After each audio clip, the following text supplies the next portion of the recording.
the world's most insane traditional festivals. The United States has a problem, guys. Our traditional festivals suck. No, I know you love your spring break and your Halloween, but they're just so pedestrian. I'm gonna show you the craziest traditional festivals in the world. You're not gonna believe how much fun you can have when you forget fire safety and sanitation. Wow, wow, woo-wee! Our first festival you can't copy is Carnival, specifically the Rio Carnival. It starts somewhere between the middle and end of February, and the Carnival tradition dates back to pre-Christian Europe. Back then, at the end of winter, you had to eat all the leftover food before spring came and ruined it. So people ate and drank, and there might have been some group sex and pagan idol worship as well. Maybe. The Catholic Church repurposed the holiday, so now it's a last debauch before the beginning of Lent. Carnival is celebrated all over the world, but Rio's Carnival is the biggest.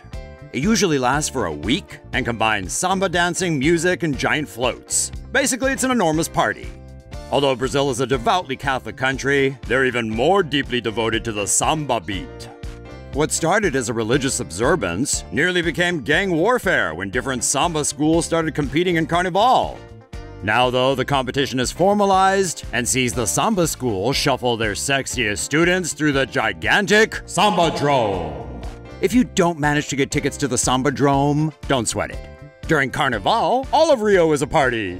You could say our second festival is religious, but in the beginning it was just supposed to prevent cholera outbreaks. The festival is called Fong Pao, and it's held on the same day as the Chinese Lantern Festival every spring, but only in the Taiwanese town of Yanshui. Fong Pao is the festival of the beehive fireworks. That refers to the giant wooden floats stuffed with bottle rockets, which are then ignited and fired into the crowd. It feels kind of like being attacked by a swarm of flaming killer bees. Hundreds of beehive floats are ignited during 2 to 3 days of celebrations. Tradition says being hit by fireworks will bring you good luck in the year to come. So people in Yanshui crowd as close to the beehives as possible. Most importantly, all the gods are brought out to the temples in bulletproof boxes, so they can absorb a fair blast of luck too. The beehives are paid for by temples, local businesses, and even gangsters to compete for prestige. Sometimes there's so many beehives going off at once that nowhere in Yanshui is safe. Wouldn't the houses catch on fire, you ask? Yep, they sure do. Our number 3 fun fest is Holi, the Hindu festival of love and colors. Holi usually lands in mid-March, and it's the one day of the year where every person from every caste can party together. Hindu tradition holds that the god Krishna was turned blue as a child and felt self-conscious about asking Radha out on a date. Krishna's mom told him to smear Radha with whatever color he wanted, and they fell in love. Thus, the Holi festival was born. Although Holi parties have become popular worldwide, India still does it best. That's because Indians not only throw color on each other, but also enjoy traditional marijuana shakes. Groovy. Our 4th fest takes us to the deeply Catholic country of Spain, yet it has no religious significance at all. La Tomatina is a big, fat tomato fight held in Valencia on the last Wednesday of August. La Tomatina dates all the way back to 1945, when nobody remembers what exactly happened. Some theories are that locals assaulted corrupt city councilors with tomatoes, or that a tomato truck overturned and a food fight broke out. In any case, it doesn't matter. La Tomatina has 2 major benefits. It brings in tourists and gives the town an excuse to clean the roads. Number 5 on our list is another secular food fight, even though it is part of Carnival. The Battle of Oranges in the city of Ivrea is an ancient Italian tradition with a colorful backstory. Tradition has it that in the 12th century, the evil ruler of the city kidnapped a miller's daughter on her wedding day. Back then, the king got first dibs on any women getting married in his kingdom. But the miller's daughter was no pushover and she decapitated the king. And somehow that story translated into a food fight. Our number 6 festival falls on Halloween, but it's more like a kind of ancestor worship. It's the Day of the Dead, a Mexican mix between ancient Aztec traditions and the Catholic All Saints' Day. The Day of the Dead includes a huge parade where you get to dress up like dead people and cheerful visits to the cemetery.